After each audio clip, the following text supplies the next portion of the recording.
Chapter 7. The impossibility of the mathematical definition of dimensions. Why does not mathematics sense dimensions? The entire conditionality of the representation of dimensions by powers. The possibility of representing all powers on a line. Kant and Lobachevsky. The difference between non-Euclidean geometry and metageometry. Where shall we find the explanation of the three-dimensionality of the world if Kant's ideas are true? Are not the conditions of the three-dimensionality of the world confined to our receptive apparatus, to our psyche? Now that we have studied those relations which our space itself bears within it, we shall return to the questions. But what in reality do the dimensions of space represents, and why are there three of them? The fact that it is impossible to define three-dimensionality mathematically must appear most strange. We are a little conscious of this, and it seems to us a paradox, because we speak of the dimensions of space, but it remains a fact that mathematics does not sense the dimensions of space. The question arises, how can such a fine instrument of analysis as mathematics not feel dimensions, if they represent some real properties of space? Speaking of mathematics, it is necessary to recognize, first of all, as a fundamental premise, that correspondent to each mathematical expression is always the relation of some realities. If there is no such a thing, if it not be true, then there is no mathematics. This is the principal substance, its principal contents. To express the correlations of magnitudes is the problem of mathematics, but these correlations must be between something. Instead of algebraical A, B, and C, it must be possible to substitute some reality. This is the ABC of all mathematics. A, B, and C are credit bills. They can be good ones only if behind them there is a real something. And they can be counterfeited if behind them there is no reality whatever. Dimensions play here a very strange role. If we designate them by the algebraic symbols A, B, and C, they have the character of counterfeit credit bills. For this, A, B, and C, it is impossible to substitute any real magnitudes which are capable of expressing the correlations of dimensions. Usually dimensions are represented by powers, the first, the second, the third. That is, if a line is called A, then a square, the sides of which are equal to this line is called A2, and a cube, the face of which is equal to the square, is called A3. This, among other things, gave Hinton the foundation on which he constructed his theory of tesseracts, four-dimensional solids, A4. But this is pure fantasy. First of all, because the representation of dimensions by powers is entirely conditional. It is possible to represent all powers on a line. For example, take the segment of a line equal to 5 millimeters. Then a segment equal to 25 millimeters will be the square of it, i.e. A2, and a segment of 125 millimeters will be the cube, A3. How shall we understand that mathematics does not feel dimensions, that it is impossible to express mathematically the difference between dimensions? It is possible to understand and explain it by one thing only, namely, that this difference does not exist. We really know that all three dimensions are in substance identical, that it is possible to regard each of the three dimensions either as following the sequence, the first, the second, the third, or the other way about. This alone proves that dimensions are not mathematical magnitudes. All the real properties of the thing can be expressed mathematically as quantities, i.e., numbers, showing the relation of these properties to other properties. But in the matter of dimensions, it is as if mathematics sees more than we do, or farther than we do, through some boundaries which arrest us, but not it, and sees that no realities whatever correspond to our concepts of dimensions. If the three dimensions really correspond to three powers, then we should have the right to say that only these three powers refer to geometry, and that all the other higher powers, beginning with the fourth, lie beyond geometry. But even this is denied us. The representation of dimensions by powers is perfectly arbitrary. More accurately, geometry, from the standpoint of mathematics, is an artificial system for the solving of problems based on a conditional data, deduced probably from the properties of our psyche. The system of investigation of higher space Hinton calls metageometry, and with metageometry he connects the names of Lobachevsky, Gauss, and other investigators of non-Euclidean geometry. We shall now consider in what relation the questions touched upon by us stand to the theories of these scientists. Hinton deduces his ideas from Kant and Lobachevsky. I can't say it. It's Lobachevsky.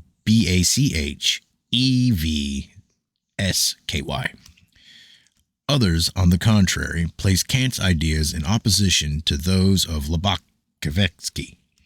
Thus, Roberto Bonola, in Non-Euclidean Geometry, declares that Lobachevsky's conception of space is contrary to that of Kant. He says, the Kantian doctrine considered by space as a subjective intuition, a necessary presupposition of every experience. Lobachevsky's doctrine was rather allied to sensualism and the current empiricism, and compelled geometry to take its place again among the experienced scientists. Which of these views is true, and in what relation to Lobachevsky's idea stand to our problem? The correct answer to this question is, in no relation. Non-Euclidean geometry is not metageometry, and non-Euclidean geometry stands in the same relation to metageometry as Euclidean geometry itself. The result of non-Euclidean geometry, which have submitted the fundamental axioms of Euclid to a revaluation, and which have found the most common... The results of non-Euclidean geometry, which have submitted the fundamental axioms of Euclid to a revaluation, and which have found the most complete expression in the works of Bolyai, Gauss, and Lobachevsky, are embraced in the formula. The axioms of a given geometry express the properties of a given space. Thus, geometry on the plane accepts all three Euclidean axioms, i.e., 1. A straight line is the shortest distance between 2 points. 2. Any figure may be transferred into another position without changing its properties. 3. Parallel lines do not meet. This last axiom is formulated differently by Euclid. In geometry on a sphere or on a concave surface, the first two axioms alone are true, because the meridians which are separated at the equator meet at the poles. In geometry on the surface of irregular curvatures, only the first axiom is true. The second, regarding the transference of figures, is impossible because the figure taken in one part of an irregular surface can change when transferred into another place. Also, the sum of the angles of a triangle can be either more or less than 2 right angles. Therefore, axioms express the difference of properties of various kinds of surfaces. A geometrical axiom is a law of given surface. But what is a surface? Lobachevsky's merit consists in that he found it necessary to revise the fundamental concepts of geometry, but he never went so far as to reevaluate these concepts from Kant's standpoint. At the same time, he is in no sense contradictory to Kant. A surface in the mind of Lobachevsky as a geometrician was only a means for the generalization of certain properties on which this or that geometrical system was constructed, or the generalization of the properties of certain given lines. About the reality or the unreality of a surface, he probably never thought. Thus, on the one hand, Spinoza, who ascribed to Blavatsky's views opposite of Kant and their nearness to sensualism and current empiricism, is quite wrong, while on the other hand, it is not possible to conceive that Hinton entirely subjectively ascribes to Gauss and Blavatsky their inauguration of a new era of philosophy. Non-Euclidean geometry, included that of Blavatsky, has no relation to metageometry whatever. Blavatsky does not go outside of the three-dimensional sphere. Metageometry regards the three-dimensional sphere as a section of a higher space. Among mathematicians, Riemann, who understood the relation of time to space, was nearest of all to this idea. The point of a three-dimensional space is a section of a metageometrical line. It is impossible to generalize on any surface whatever the lines considered in metageometry. Perhaps this last is the most important for the definition of the difference between geometries, Euclidean and non-Euclidean, and metageometry.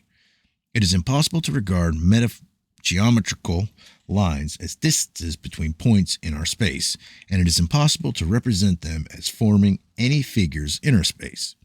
The consideration of the possible properties of lines lying out of our space, the relation of these lines and their angles to the lines, angles, surfaces, and solids of our geometry form the subject of metageometry.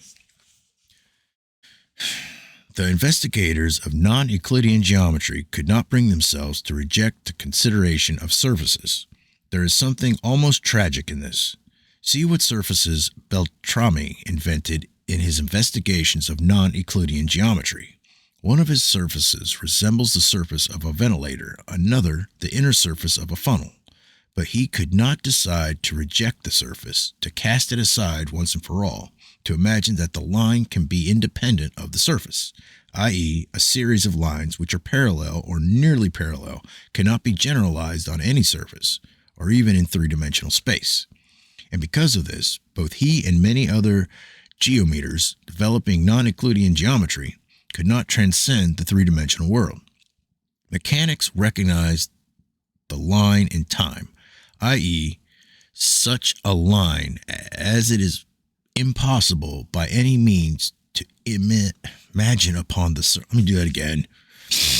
Mechanics recognize the line in time, i.e., such a line as it is impossible by any means to imagine upon the surface, or as the distance between 2 points of space. This line is taken into consideration in the calculations pertaining to machines, but geometry never touched this line, and dealt always with its sections only. Now it is possible to return to the question, what is space, and to discover if the answer to the question has been found. The answer would be the exact definition and explanation of the three-dimensionality of space as a property of the world. But this is not the answer. The three-dimensionality of space as an objective phenomenon remains just as enigmatical and inconceivable as before. In relation to three-dimensionality, it is necessary either to accept it as a thing given and to add this to the two data which we established in the beginning, or to recognize the fallacy of all objective methods of reasoning and to return to another method outlined in the beginning of the book. Then, on the basis of the two fundamental data, the world and consciousness, it is necessary to establish whether three-dimensional space is a property of the world or a property of our knowledge of the world. Beginning with Kant, who affirms that space is a property of the receptivity of the world by our consciousness, I intentionally deviated far from this idea and regarded space as a property of the world. Along with Hinton, I postulated that our space itself bears within it the relations which permit us to establish its relations to higher space, and on The foundation of this postulate, I build a whole series of analogies which somewhat clarified for us the problems of space and time and their mutual correlations, but which, as we said, did not explain anything concerning the principal question of the causes of the three-dimensionality of space. The method of analogies is, generally speaking, a rather tormenting thing. With it, you walk in a vicious circle. It helps you to elucidate certain things and the relations of certain things, but in substance, it never gives a direct answer to anything. After many and long attempts to analyze complex problems by the aid of the method of analogies, you feel the uselessness of all your efforts. You feel that you are walking alongside of a wall. Thereupon, you begin to experience simply a hatred and aversion for analogies, and you find it necessary to search in the direct way which leads where you need to go. The problem of higher dimensions has usually been analyzed by the method of analogies, and only very lately has science begun to elaborate that direct method, which will be shown later on. Oh goody! If we desire to go straight without deviating, we shall keep strictly up to the fundamental propositions of Kant. But if we formulate Hilton's above-mentioned thought from the point of view of these propositions, it will be as follows.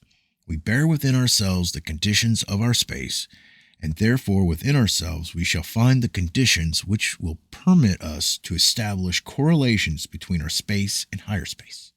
In other words, we shall find the conditions of three-dimensionality of the world in our psyche, in our receptive apparatus, and shall find exactly there the conditions of the possibility of the higher dimensional world. Propounding the problem in this way, we put ourselves upon the direct path, and we shall receive an answer to our question, what is space and its three-dimensionality? How may we approach the solution of the problem? Plainly, by studying our consciousness and its properties. We shall free ourselves from all analogies and shall enter upon the correct and direct path towards the solution of the fundamental question about the objectivity of the subjectivity of space, if we shall decide to study the physical forms by which we perceive the world and to discover if there does not exist a correspondence between them and the three-dimensionality of the world.